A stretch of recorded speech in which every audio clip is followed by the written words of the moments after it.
Unlock 2 कल यानी 31 जुलाई को खत्म होने वाला है। इसके खत्म होने से पहले ही केंद्र सरकार ने अनलॉक 3 की गाइडलाइन को जारी कर दिया है। 1 अगस्त से अनलॉक 3 लागू हो जाएगा। जैसा कि सब जानते हैं कि अनलॉक 1 के बाद अनलॉक 2 में ज्यादा छूट दी गई थी। उसी क्रम को आगे बढ़ाते हुए अब कुछ और चीजों को खोलने की अनुमति दी जाने वाली है। सरकार की ओर से जो भी छूट दी गई है वो कंटेनमेंट जोन के बाहर के लिए है। कंटेनमेंट जोन में अभी भी 31 अगस्त तक लॉकडाउन जारी रहेगा। गृह मंत्रालय ने बताया कि जारी किए गए नए दिशा निर्देश राज्यों और केंद्र शासित प्रदेशों से प्राप्त फीडबैक पर आधारित हैं। तो आइए बताते हैं कि इस बार लोगों को और क्या छूट दी जाने की तैयारी में सरकार लग गई है।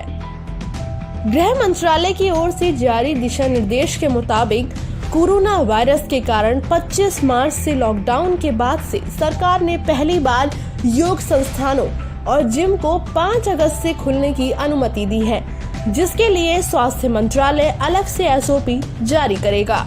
साथ ही सरकार ने नाइट कर्फ्यू को भी हटा दिया है।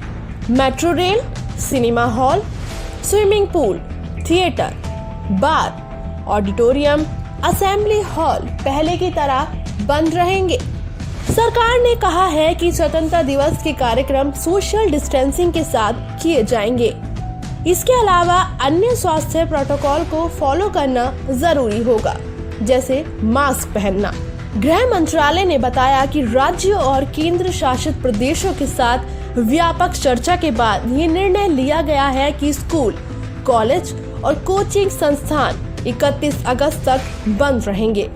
वंदे भारत मिशन के तहत सीमित संख्या में अंतर्राष्ट्रीय हवाई यात्रा की इजाजत दी गई है।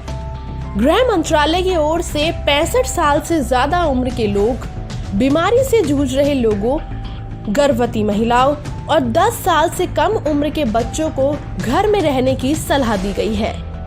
सार्वजनिक स्थानों पर मास्क पहनना पहले की तरह अनिवार्य होगा। शादी समारोह में 50 से ज्यादा लोगों को जाने की इजाजत नहीं होगी। अंतिम संस्कार में 20 से ज्यादा लोगों के शामिल होने पर रोक जारी रहेगी। कोरोना वायरस की रोकथाम के लिए बनाए गए नियम पूरे देश में लागू रहेंगे। एक से दूसरे राज्य या केंद्र शासित प्रदेश में व्यक्तियों या सामान की आवाजाही पर अब कोई पाबंदी नहीं होगी। इनमें वो पड़ोसी देश भी शामिल हैं जिन्हें क्रॉस लैंड बॉर्डर ट्रेड के तहत मंजूरी मिली हुई है। सीमा पार करने के लिए किसी भी मंजूरी या फिर परमिट की आवश्यकता नहीं होगी। यात्री ट्रेनों, श्रमिक स्पेशल ट्रेनों, घरेलू यात्री उड़ानों और दूसरे देशों में फंसे भारतीय नागरिकों की गतिविधियां या फिर विदेश यात्रा करने के लिए तय किए गए लोग, विदेशों से भारतीयों का निकालना और समुद्र की यात्रा करने वालों की आवाजाही मानक संचालन प्रक्रिया के हिसाब से जारी रहेगी।